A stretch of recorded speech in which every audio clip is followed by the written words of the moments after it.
What we're experiencing right now is a byproduct of what society has forced police to become. They're demonizing military training for law enforcement. And then obviously we just experienced defund the police. And nearly every large city has seen a crazy rise in crime. And these large cities that defunded their police, to include Austin, we've never seen homicides like this. We still need men and women that will run towards the sound of gunfire and know what to do. Yeah. And we don't right now. We have been weakening them, and we have been making them ill-equipped to respond to that. And then I think Uvalde is a great example. Uvalde is a great example. That was former US Army sniper Tim Kennedy on the Joe Rogan podcast, the Joe Rogan Experience. And he decided to blame the failures of Uvalde police officials and the Uvalde Police Department on the defund the police movement, even though there is absolutely no evidence, no indication whatsoever that funding for this particular police department was cut in any way, shape, or form. In fact, we should show you the receipts and then get to the details about the insane cowardice that was practiced by police as a mass shooting was underway at Robb Elementary School in Uvalde, Texas. That was the mass shooting that ended up slaughtering 19 children and 2 teachers.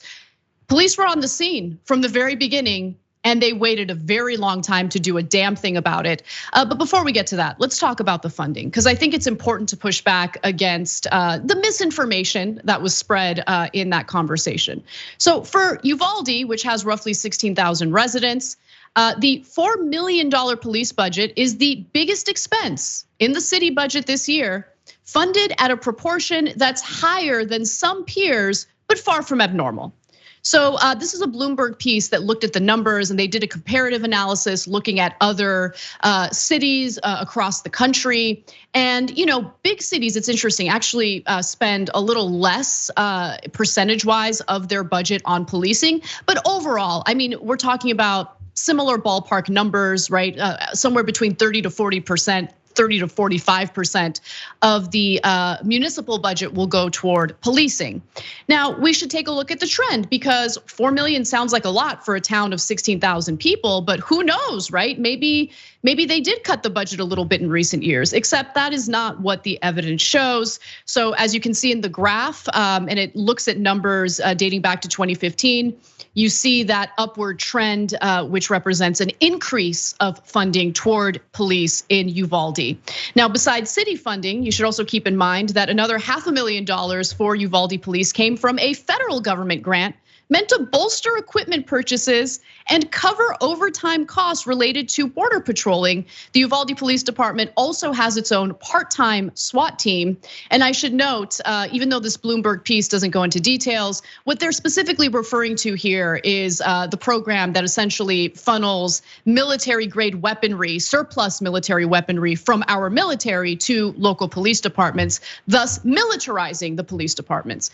And we have been told over and over again, particularly by the right wing, that we need that. We need the police to essentially serve as a domestic military, because that's what keeps us safe.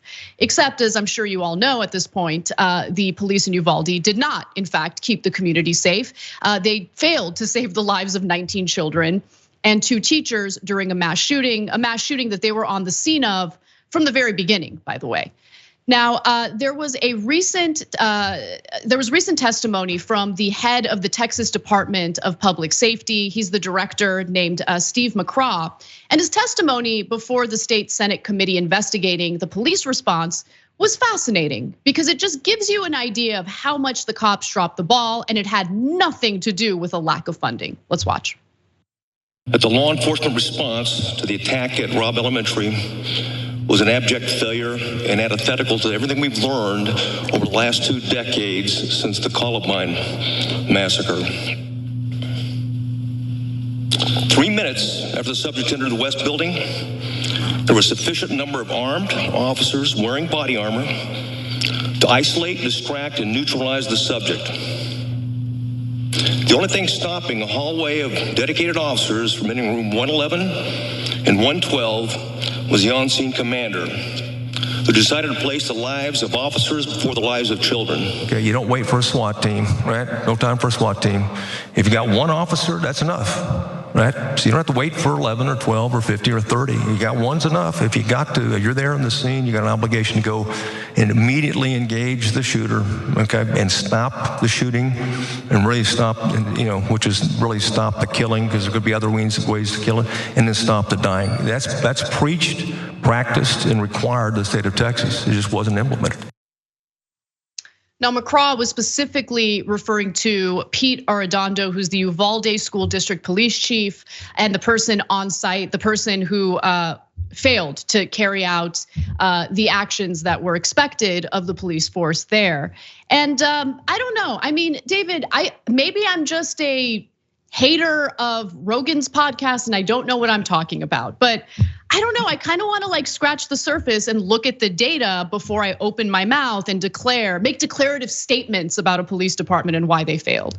Now, I'm with you in terms of the hatred of Joe Rogan's podcast. I mean, to me, this is them saying it's all George Floyd's fault. Because of George Floyd, then the left decided to put pressure on police to respect the Constitution and not people up, and somehow cops got afraid. Well, you know what? The fact of the matter is, and I'm so glad you pointed out, every police department in the United States over the past 20 years has more equipment, more training, better pay. So this argument that somehow, oh no, defund the police is causing these police to be afraid. No, they are afraid because we are also flooding this country with AR-15 assault rifles. And most cops, 99%, will never have to shoot anybody in their career. They will never have to actually fire their weapon. And I think there are a lot of cops out there who say, you know what?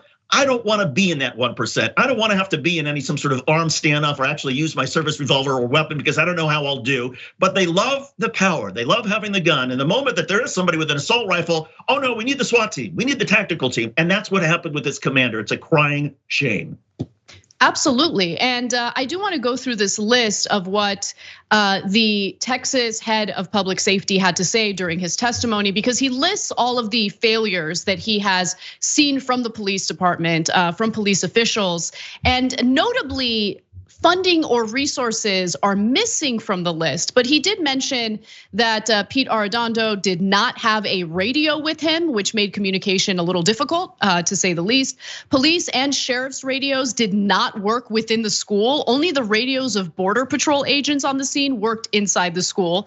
And even they did not work perfectly, which I don't, how much money do you need to have radios that work effectively? I don't get it. I mean, the cops themselves had some serious weaponry with them that costs a lot of money. Like, spend a little bit of that money on communications, making sure that you guys are able to communicate, especially when there's a crisis like this.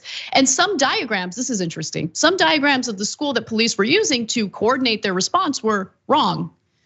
So there were communication issues, there were cowardice issues, an unwillingness to take responsibility, which we're seeing from Pete Arredondo today. He is essentially claiming that he didn't think he was the one in charge with that situation because there were other police agencies there.